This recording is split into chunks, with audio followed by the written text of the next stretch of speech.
All right. So for this evening, we'll be discussing our second chapter, which is about computer system and overview about computer network. So the topics that we're about to discuss in this section include the following. Syempre, part pa rin kasi ng ating subject yung introduction to networks. So kung enroll ka sa subject ko na computer networks and security, so makakatulong din sa yung subject na yun for this elective subject for system administration. And then why do we need to have networks? So we need to define network and the system administration. So para ma-distinguish natin ano ba yung differences between the two, ano ba yung relationship nila.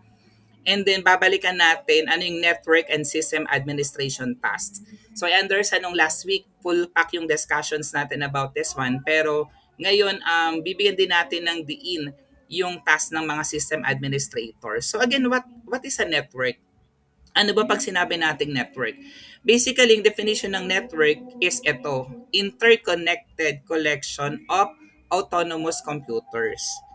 So pag sinabi nating autonomous, in the context dito, no computer on a network can start, can stop, or even can control another. And then yung term na interconnected dito, sabi dito merong dalawa or more computers na connected with one another if they can exchange information. So those are the keywords kapag sinabi natin na network, kailangan interconnected and then autonomous. A network may be composed of any combination. Ito yung common, the local area network or the LANs and the wide area network.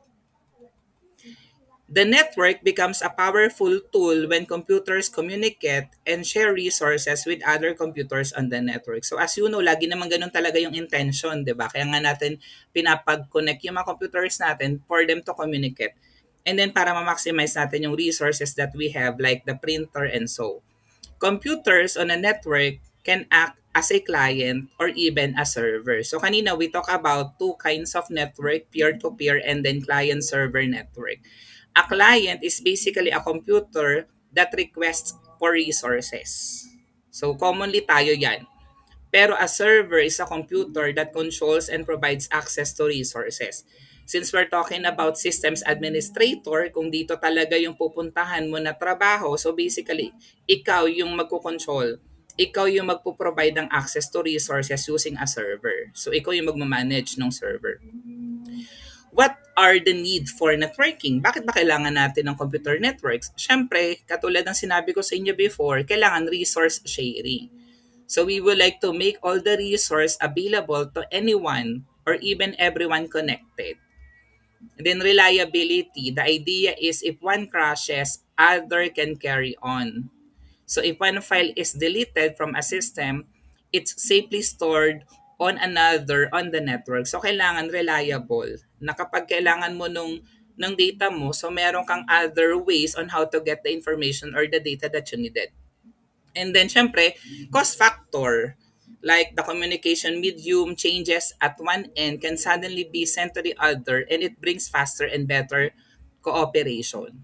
And then we even try to facilitate centralized management. Kasi lagi naman ganun, di ba? Siyempre, kung ikaw yung sysad, kailangan meron kang centralized management that you could manage all of the resources that you have, all of the computers na connected dun sa ating server.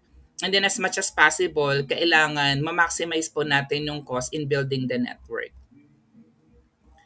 So in terms of the network and system administration, so ano ba yung system, ano ba yung network, what is administration? So yun yung mga common na question, di ba? A system is basically a collection of elements, a collection of components that are organized for a common purpose. It could be a mechanical device, it could be a computer, an office of workers, a network of humans and machines. Yung administration naman, it's supervising the way that an organization or institution.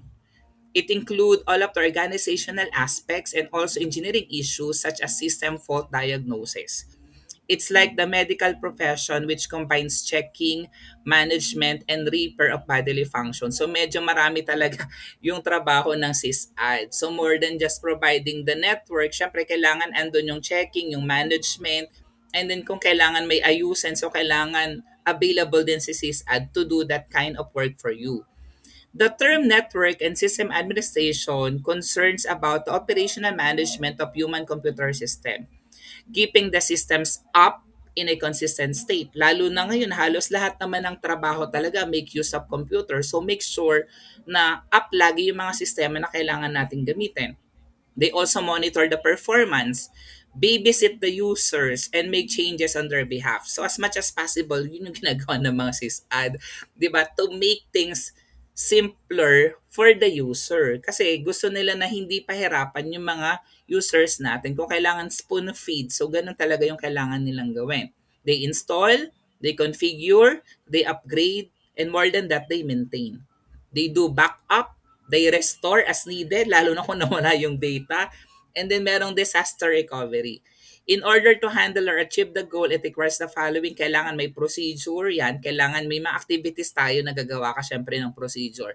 Kailangan mo ng teamwork and then kailangan ng ethical practice. Lalo na you are entrusted sa mga confidential information or data of your organization. So, kailangan nyo practice the value that you should have. Kaya nga may subject din na CPE laws and professional practice. The human role in systems. The task of system administrator is a balancing act. So always remember, it requires patience, kailangan may understanding and knowledge and experience. 'Di ba? Lalo na minsan yung mga users, makukulit. Minsan, na-instruct mo na sila pero they can't do kung anong ini-instruct natin. So, kailangan patient po tayo doon sa ating mga users. Computing systems require the very best of organizational skills and the most professional of attitudes. So, you have to balance more than you are knowledgeable, you're well experienced, kailangan yung values natin, kailangan andun pa rin yung ethical norms na meron dapat tayo. We need to work with the limited resource we have. So, kailangan inventive ka in a crisis, di ba? Siyempre, the top management gusto nila as much as possible, i-maximize mo yung resources that we have. Lagi nila i-consider bakit kailangan bumili ng additional tool or additional resource. Kung kaya po natin na i-budget as much as possible yung resources, so be it. And know a lot of general facts and figures about the way computers work. So before you recommend, kailangan kinounter-check mo muna kung worth it ba na mag-invest yung company or organization for upgrade and so on. So sino ba si SysAd? So someone who takes care of the systems others are using.